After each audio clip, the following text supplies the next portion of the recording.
Ecuador, presenting us information.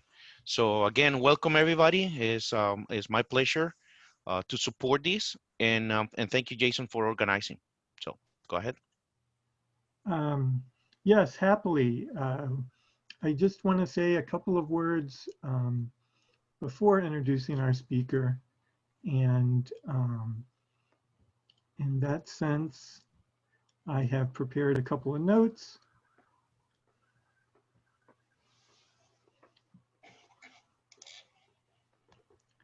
And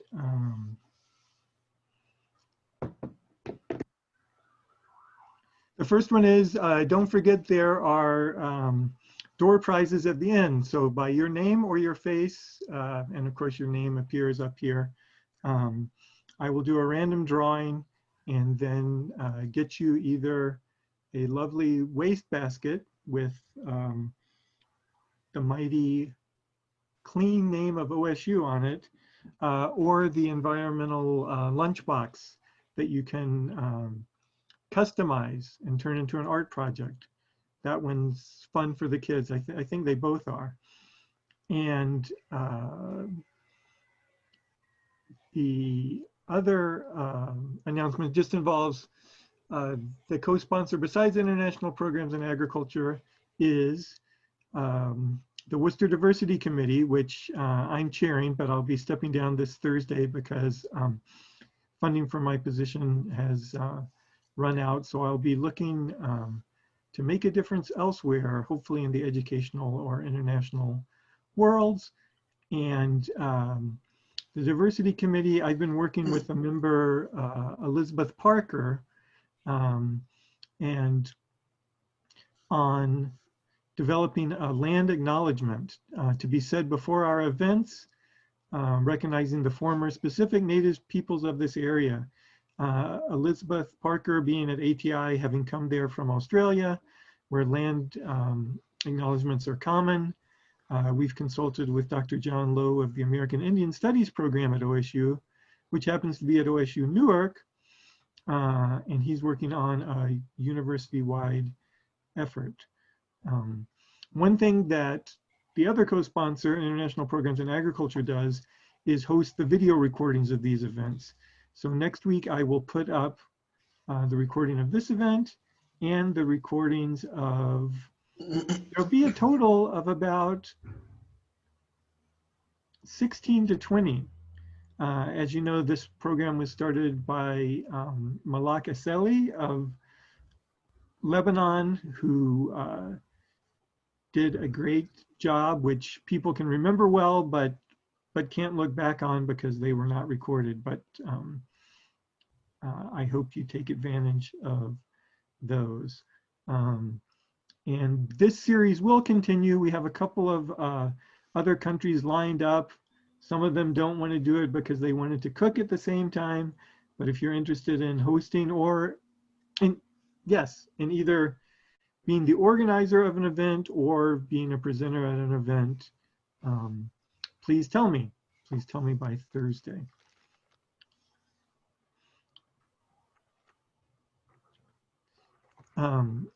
So many of you know Carlos Bolanos from the heart of campus there in the Department of Plant Pathology,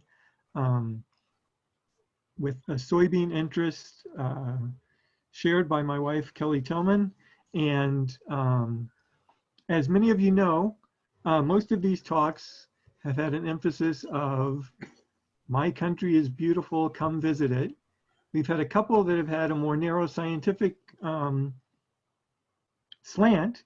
And now we have one that is both talking about the culture of Ecuador and then talking about a specific challenge to agriculture in that country that has implications for anyone in the science of sustaining life. So without further ado, Carlos Bolanos. Good afternoon, everybody. Thank you for the opportunity. I just want to mention that this will be my final presentation for ORDC. I am leaving to my home country I will take a position there in November. So I'm first I want to say thank you to everybody. Thank you for the big opportunity to be in this in the ORDC community. It has been a very rewarding experience. A lot of new people, new methods of research, and I'm really grateful. So I will start this presentation showing you a video. Let me see if this is okay.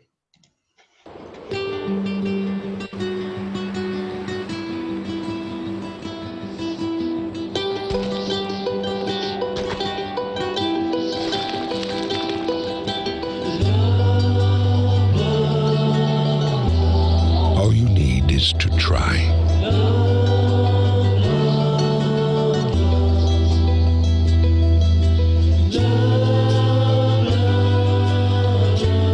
All you need is to disconnect.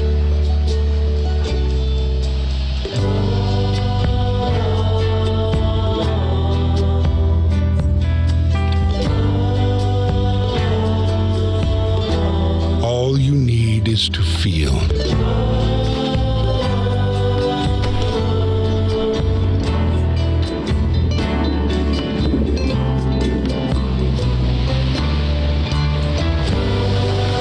All you need is to escape.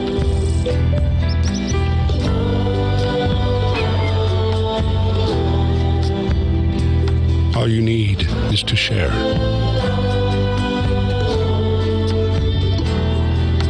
All you need is to enjoy.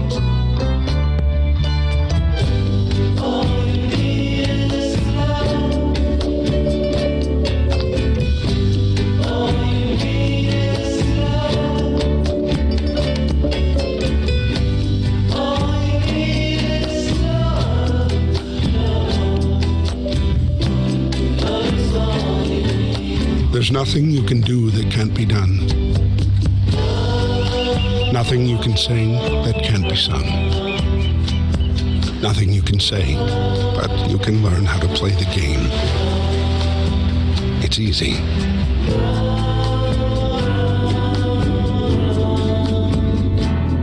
Nothing you can make that can't be made.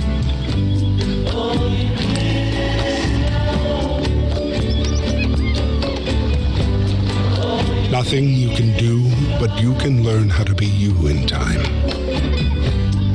It's easy.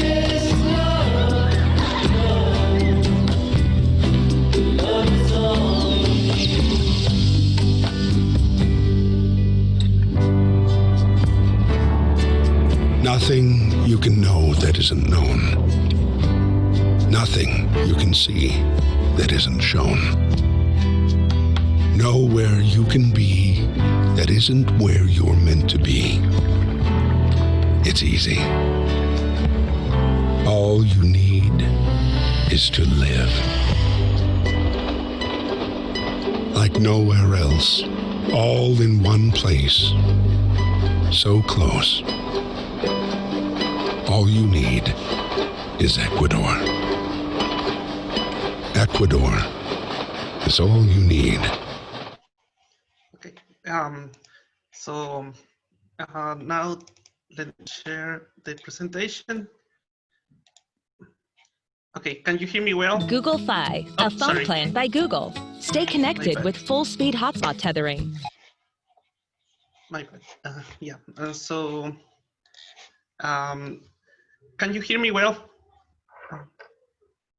I can see the message, but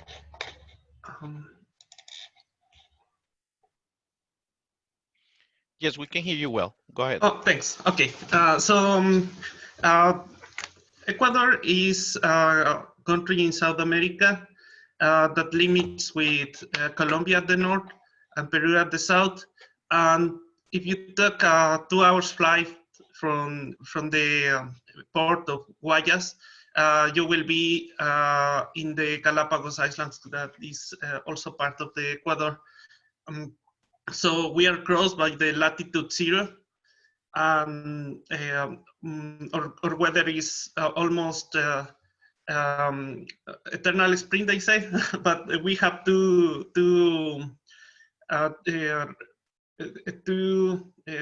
weather stations well marked: the rainfall, the rain station, and the dry the dry weather. Dry weather is precipitation around 200 to 300, but in this part in the Amazon, for the rainy season, we have around 2,000 millimeters of precipitation per year. So you can see the big difference there. So, sorry. Some facts. Ecuador is slightly smaller than Nevada. It has a population of 17 million people approximately, and the agricultural land is approximately 29%.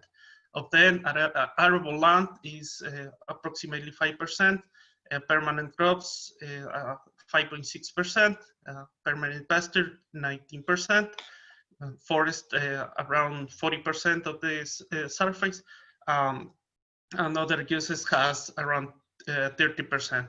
The irrigated area is approximately 15,000 square kilometers, and half of the population is concentration in the Andean Basin, and the large part of the population is in the coast part of the of Ecuador, close to the Pacific coast, the Pacific Ocean.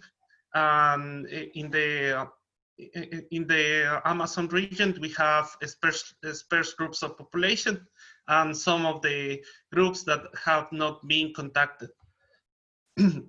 Ethnic groups, we are mestizo mostly, which is a mixture of Amerindian and white. Montubio is another race that we have in Ecuador, is Amerindian, white, Afro-Ecuadorian, mulatto, and black. We speak mainly Spanish, with 93% of the population speaking Spanish, and Quichua, which is a mixture of language from different regions, approximately 4%. Religion, we are mostly Catholics. 74% of the people in Ecuador is Catholic, or identified as Catholic. Evangelical 10%, and other religions in more small groups. Ecuador depends a lot of petroleum resources. Approximately a third of the export earnings come from petroleum, and also remittances from. We have two groups of migration. One that migrate in the 2000s, specifically to the United States and Spain. And the remittance of those migrant people is very important for our economy. In 1999, we changed to dollars. We don't have any currency anymore, and this dollarization process stabilized the economy of Ecuador. Nowadays, China has become the largest foreign lender for Ecuador, with approximately 78% of the Ecuador's bilateral debt. However, with the last government, this has been changed, and right now we are getting, for example, the news, recent news are telling about a loan of 6 billion from the International Monetary Fund. So this is changing. And Ecuador is within the top most biodiverse places in the world, with approximately 20,000 species of plants and 1,500 species of birds. And most of them, and a good group of them are endemic. The gross domestic product is around 190 billion. And the composition is agriculture, 6.7%, industry 32%, service 60%. We have several agricultural products that we use for staple food and also for export to export. The industry mainly petroleum industry. Our exports were around 19.62 billion in 2017. From then, the major products were petroleum, bananas, cut flowers, shrimp, cacao, coffee, wood, and fish. So switching to the Ecuadorian agriculture, we have different crops adapted to different regions. And in the region of the mountains, in the Andean valleys, we plant staple crops such as potato and Andean grains and tubers like mashua, melioco, quinoa, amaranto. There are many names, even some of them are in Quechua, just they have the name in Quechua. And these are very important for the food security because the populations in the Andean valleys, in the Andean cities depend on these products. However, there is a high level of poverty between the farmers in this area. They are characterized by low productivity, high level of vulnerability, especially in women, loss of traditional cultivation, knowledge and practices, and there are crops that are severely affected by climate change.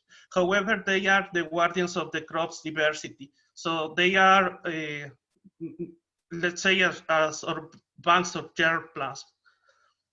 So here is some news from a disease that I was working with since 2014 is potato purple top, caused by Candidatus phytoplasma. And in January, there was a workshop in the International Center of Potato due to the phytosanitary emergency in Ecuador and implications in the Andean region.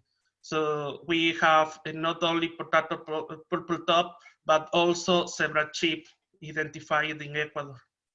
And the other group of agriculture that we do is the staple crops that are planted in the coast region.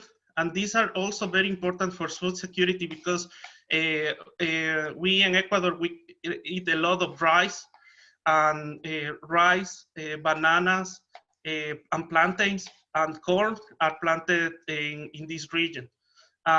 So they are characterized and also managed. Sorry. They are characterized by intermediate level of productivity. There are also crops that are high vulnerable. They are spreading major acreage. Just corn is approximately 500,000 hectares in the spreading all the Ecuador. They are susceptible to climate change, and they have a low level of technification. The other set of crops that we planted in Ecuador are the industrial crops, such as oil palm, rubber, cotton, sugarcane, and wood. These are characterized by high levels of income and high productivity. For example, we have several schools of agriculture in Ecuador. I was part of the Universidad Central, and when I finished, I went to work in an oil palm plantation. So they hired a lot of our techniques. So they are highly technical crops. They have high levels of technification and mechanization. They also employ a lot of people. One plantation easily, a plantation of 10,000 hectares will have easily 500 or 600 employees because they need a lot of people to work in those plantations. And they represent a high acreage. For just oil palm is more than 250,000 hectares in Ecuador. The other group that we planted is the exportation crops. And these are such as bananas, roses, coffee, cacao, and non-traditional exports, such as tea, some peanuts, some asparagus, broccoli, and they are characterized for high level of productivity, but not all. For example, coffee and cacao, we don't have high levels of productivity there, but we have a lot of people that plant these crops. A high level of technification, roses, for example, are the crops that are mostly technified, and we planted those in greenhouses with good with good management techniques, and they represent high investment because 1 hectare of roses is more than $100,000 easily. So, and they have high revenues as well. So they are planted mainly by specific groups of specific economic groups that they have the money to invest. And they are not so expensive. For example, just banana and roses, just banana and roses represent more than, not more than 250,000 hectares. So although we export a lot of banana, it's not planted in major acreage, like such as if you compare with oil palm. In these crops, also diversity is key. So the producer knows that if the price of cocoa is or coffee is bad, you will have also some pepper or lulo or guanabana or papaya or tropical flowers. So they try to diversify the, let's say, the portfolio of the products that they can have in the farm. So about the effect of the COVID-19 in our agriculture, for roses, for cut roses, coronavirus hits flower farms at the worst possible time, because in Ecuador, well, in the industry of flowers in general, they use, they try to modify physiologically through pruning to produce the maximum in peaks. So you want to hit the peak of Valentine, Mother's Day, Russian Women's Day. So those are the major peaks that you have to plan or schedule the production.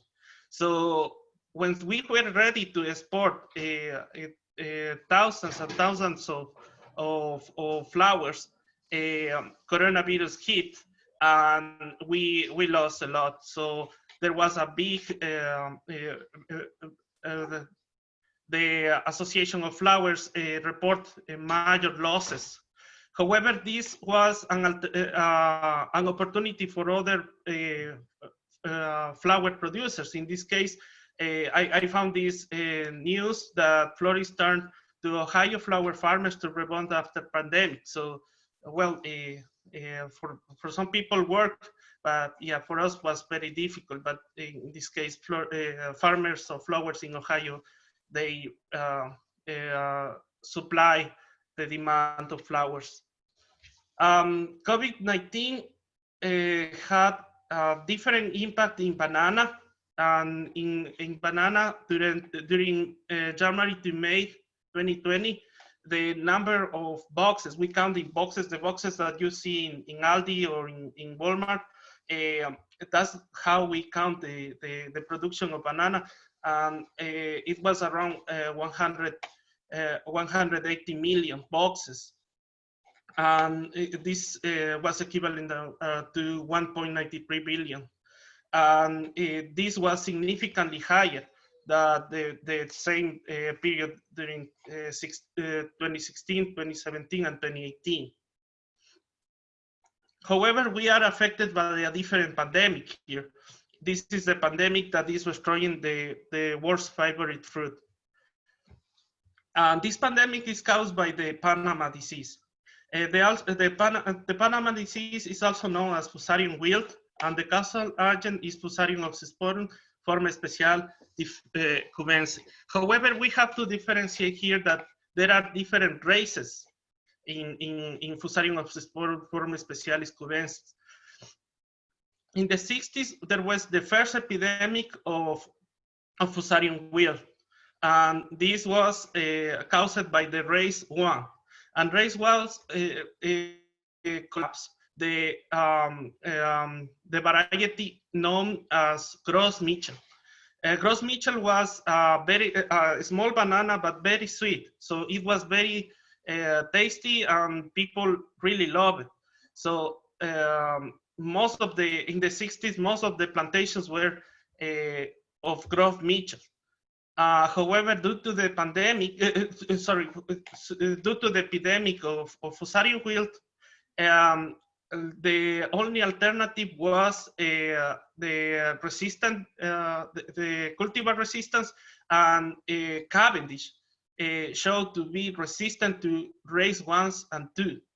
So indeed, we were able to overcome this first epidemic using Cavendish. Nowadays, Cavendish is susceptible to race 4, and since 90s, the history is repeating itself. And in 2003, losses have been exceed the $75 million. And right now, tropical race is reclassified as a new species known as Fusarium odorantissimum. However, many people also know as the tropical race 4. So the fungus is spreading very fast, and there are some news that say that it will rip bananas to extinction because there are limited or known genetic resistance. And what this disease, what causes? It causes the collapse of the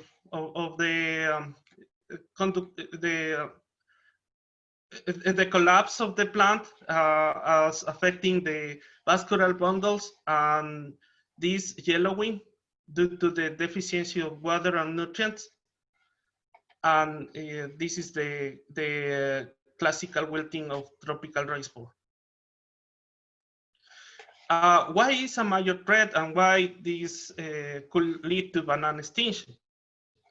Because tropical race has devastated commercial plantations of Cavendish in Taiwan, Indonesia, Malaysia, Israel, India, and Australia, and is moving fast. Also, there are reports in the Canary Islands, so the pathogen is spreading fast. As commercial bananas, all the plantations use clones. There is no genetic resistance inside the plantation is new. So once the pathogen arrives, it can spread easily, and there is no plant resistant to overcome or try to fight with this disease. The tropical race cannot be controlled by fungicides, and tropical race 4 has a wider range of hosts. It doesn't affect just banana. It can affect other musa groups, and other. It can affect plantains, which is very important for as a staple fruit. The only alternative is quarantine and containment. However, in 2019, we have the first report of tropical race in Colombia. And this was also the first report in the Americas. Here is a table of where it was found. It was found in the north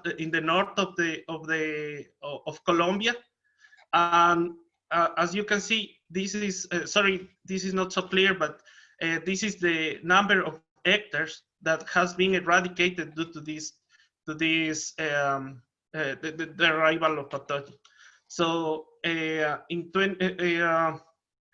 the beginning of the year, 275,000 plants had been were destroyed, and 1,700 out of 2,400 hectares are under quarantine. And this is more than 60% of the growing area of La Guajira in north of Colombia. This is a study that is very recent, and it shows a principal component analysis of 15 tropic Fusarium, oxysporum, form specialis cubense, tropical race 4 isolates. And as you can see here, there is strong evidence that the pathogen arrived from Indonesia. And this is a personal comment about this. The problem is that the growers got so worried about this disease that they began to visit plantations to see what they are doing to try to control or to avoid the spread. However, that was a very hard mistake, because they were not aware that even in the clothes, even in the soles of the shoes, they can bring the spore, and that could spread and grow in the soil. And Fusarium is very, very active and very good to keep in the soil. So that's the major problem. Once it is established in the soil, is very difficult to eliminate or eradicate. So, okay, this is what I have, or like the bad news. But let me bring just a little bit more of the selling part of my country, and let me talk about a little bit more about the enchanted islands, the Galapagos. Galapagos were the Charles Darwin living laboratory, and where we figured out this, I think, and this is the one of the pictures of his notes when he visited in I think in 1820. I think that it was. I don't remember exactly. And he figured out the theory of evolution and the book Origin of Species based on the difference of finches. So Darwin noted differences in the feeding habits of the finches, and in 1859 he published The Origin of Species. And what he thought is that the finches have evolved into different species, each with each song, food preferences, and big shapes. And what he found as by observation now, we can say that is related to calmodulin. So calmodulin is the protein that binds and activates certain enzymes and signal cascade. And the expression of calmodulin is related to this difference in the peak. So it will produce at the end that cactus finches which have a different type of peak express in higher levels this calmodulin protein compared to ground finches. Nowadays, Galapagos continue to surprise. And in this case, Dr. David Francis shared with me this information about the Solanum pimpinellifolium. which is an introduced species that is replacing the Solanus chesmani, which is the endemic. So these two species hybridize, and right now they are bringing back, or they are, we are rethinking these concepts of phenotypic convergence, de novo mutation, creation and evolution of alleles. This information, if you are more interested in this, here Dr. Leonie Moyle from University of Indiana, she's working in this right now, and she's seeing in real time how these evolution or de novo mutations are occurring. A final part, I will be joining in November the Charles Darwin Foundation, and I just want to bring a little bit of what the Charles Darwin Foundation is doing there. I have a video here, but I will left, well, it's 12:40. Let me share this video because it's very nice, and hopefully you can enjoy it. You will enjoy it. Let me share very briefly.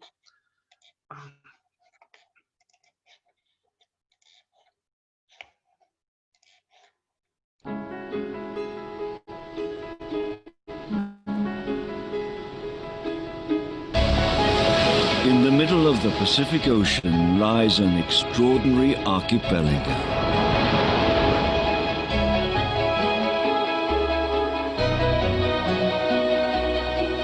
Home to alien landscapes and animals found nowhere else on Earth.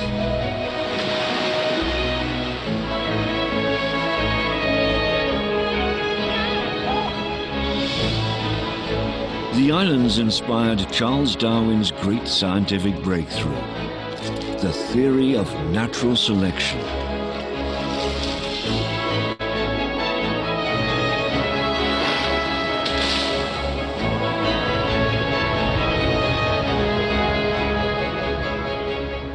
The Galapagos changed our view on the world. And then our world changed the Galapagos. Climate change and people's needs upset the balance of the island's once pristine nature. Today, dedicated people are committed to restoring the islands, giving this remarkable place hope for its future.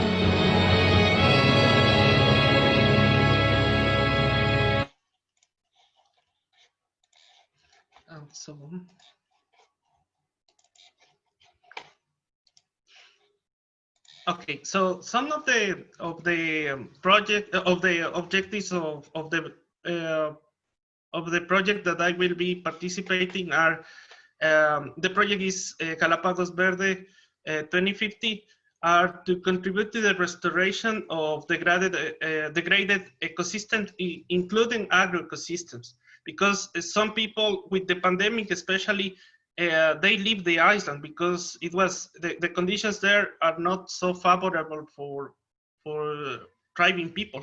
And actually the authorities do that in that way, so the people is not encouraged to migrate there. So some agroecosystems has been abandoned and we need to restore it. Also contribute to the control and eradication of invasive species, including blackberries, because blackberries are very delicious, but they are a very bad invasive species in the Galapagos. So it was a mistake made in the 60s or 70s to introduce that species, but right now we have to, it's our responsibility to undo what we did with Crowley. Accelerate the recovery process of native and endemic flora. Reduce the risk of migration, because if we have to feed not only right now the population of Galapagos is 25,000. If we have to feed 25 to provide food for 25 people plus 100 or 200,000 of tourists that arrive, there is a high risk to introduce new diseases or new species that we don't want through the food that we need to feed this group, and boost the economy through sustainable agriculture. So the phase one of the project of ecological restoration was done between 2014 and 2017. And I don't know if you are aware, but in the World War II, in Galapagos, there was an US Army base. Baltra, this island of the archipelago, was an army base. And in 2007, the army left, and right now this is how it looks like, and this is the restoration that the group is doing. However, the restoration consists also in repatriate animals that were that left or disappeared, but the Charles Darwin Foundation had some breeding, some of the animals there to repatriate to the areas that they were left. However, for the tortoise to thrive, they also need the cacti, the opuntia, to feed them. So that's part of our work also to provide opuntia, to provide a good start for the opuntia to grow and colonize the area that was lost. And this will be under hyper-arid conditions, less than 200 milliliters of water per year, even with the rainy season, except for the El Niño events, which are a lot of water. So, but that's just every 5 years or every 4 years, not every year. So this is in 2013, and this is a photo of 2019 of what has been done.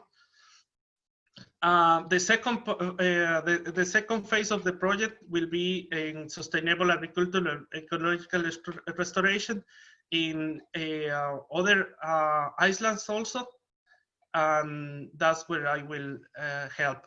So with this, I will appreciate if you can consider donations. So you go to the page and support the work through donations, and you will be helping Bokay.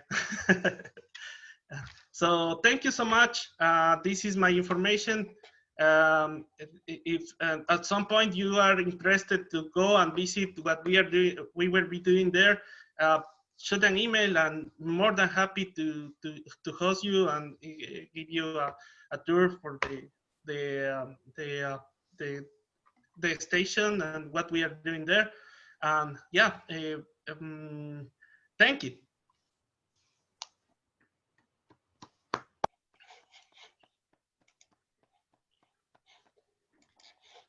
Yes, thank you, Carlos Bolanos. So does anyone have any questions? I cannot tell, well, those look like clapping hands, but they could also be raising your hands. You don't need to raise your hand, just unmute your microphone and ask the question. Carlos, hi. Yes. Great presentation. I have a quick question about the banana stuff you presented. Yes. I noticed that in your map showing the geographical distribution of race 4, that Africa was not showing a presence of race 4, if I'm correct. So I'm curious why that is. Is it just that it hasn't arrived there, or are they growing different cultivars? Maybe you could talk a little bit about that. Well, I will say that the major problem right now is in commercial plantations. Mm-hmm. The moment that the tropical rays begin to spread to places where banana is a staple food, it will cause a very high turnover. because right now, yeah, people is kind of worried because they are losing a business. But the moment that this banana, this Fusarium species go to the staple, where it can affect the staple place, staple places, it will be a major problem. Yeah, that will happen. Yeah, not right now. That's not the problem. The problem is that commercial plantations are being lost, but the news are there. So people is very aware of this can happen, and that will be a major problem. Cool, thank you, and congrats on your new position. Yeah, definitely in the future, I think that's a cool place for vacation to consider. So thank you. Thank you.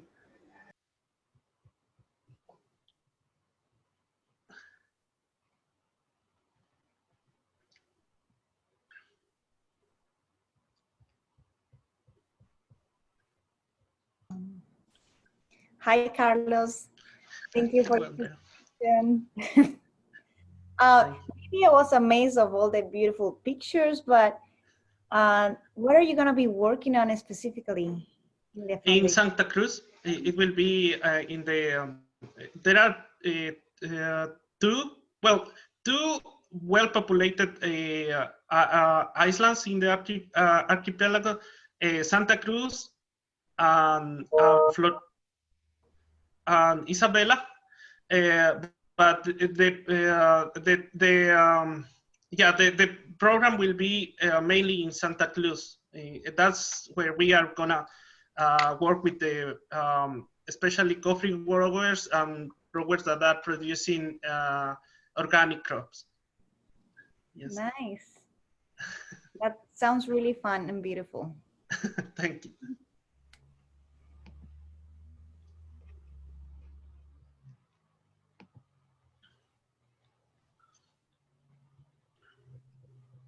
Well, I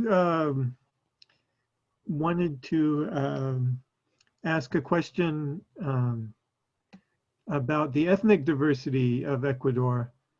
And I was trying to, since I have a copy of your slides here, to go back to that slide. Oh yeah, but, those are courtesy of the CAIA. Oh yeah. Yeah. That's when I found it. We are sharing with you, you are sharing with us. So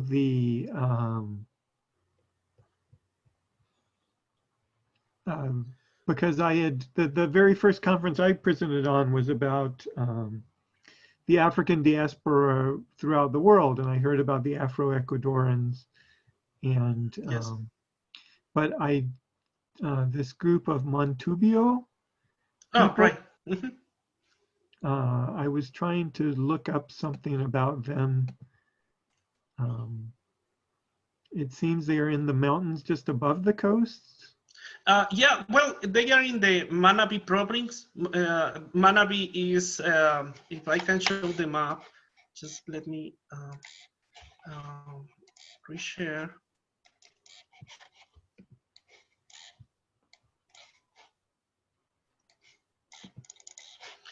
If you see here, oh, sorry. If you see here the map, they are located here in this part of the coast region, and this Montubio group is it comes from we have different tribes.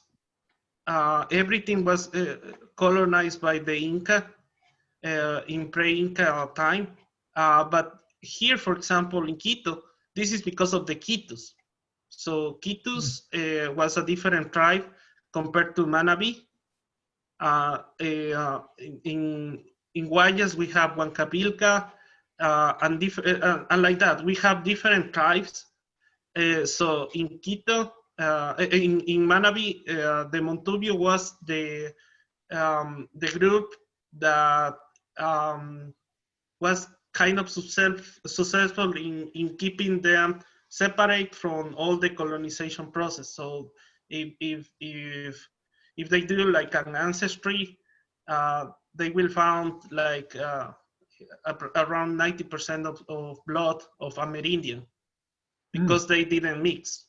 So they are almost as they were during before the arrival of the Spaniards. Yes, interesting. And I had one more question with both the Galapagos Islands and the country they belong to, Ecuador, obviously being named after the equator and being on the equator.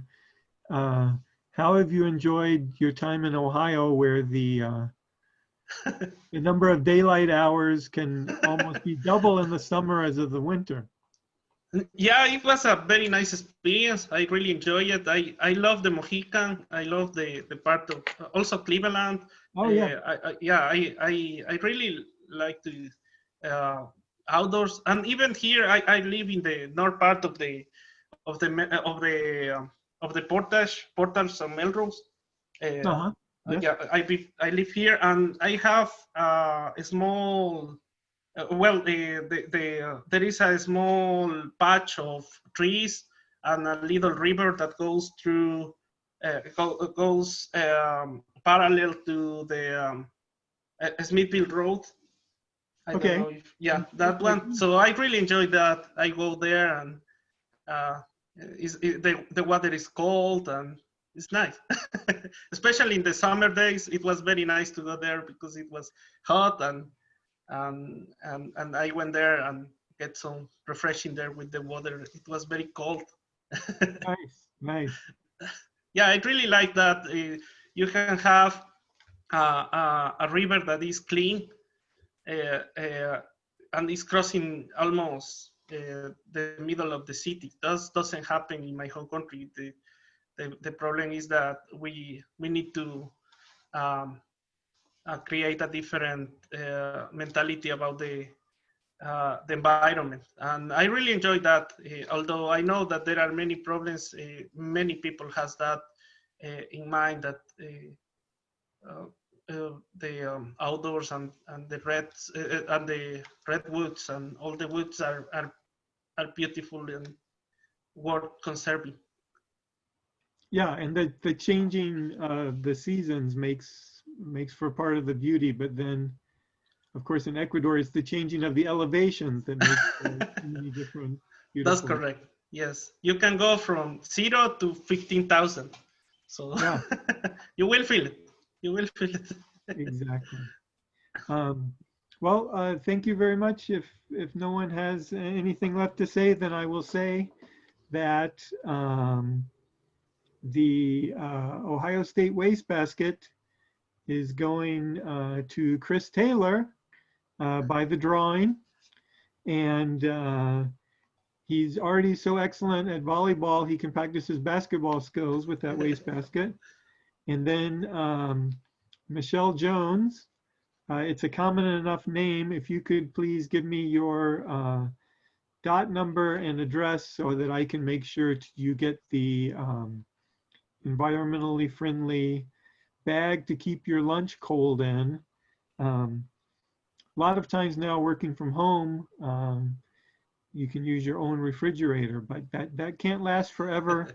But Cultural Connections should go on forever to be the legacy started by Malaka Selly, I think 6 years ago. So thank you, everyone, and enjoy what is left of your work week.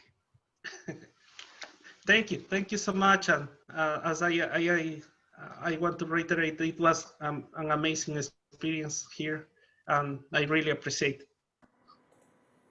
Thank you very much for the presentation, and thank you, Jason, for the organization.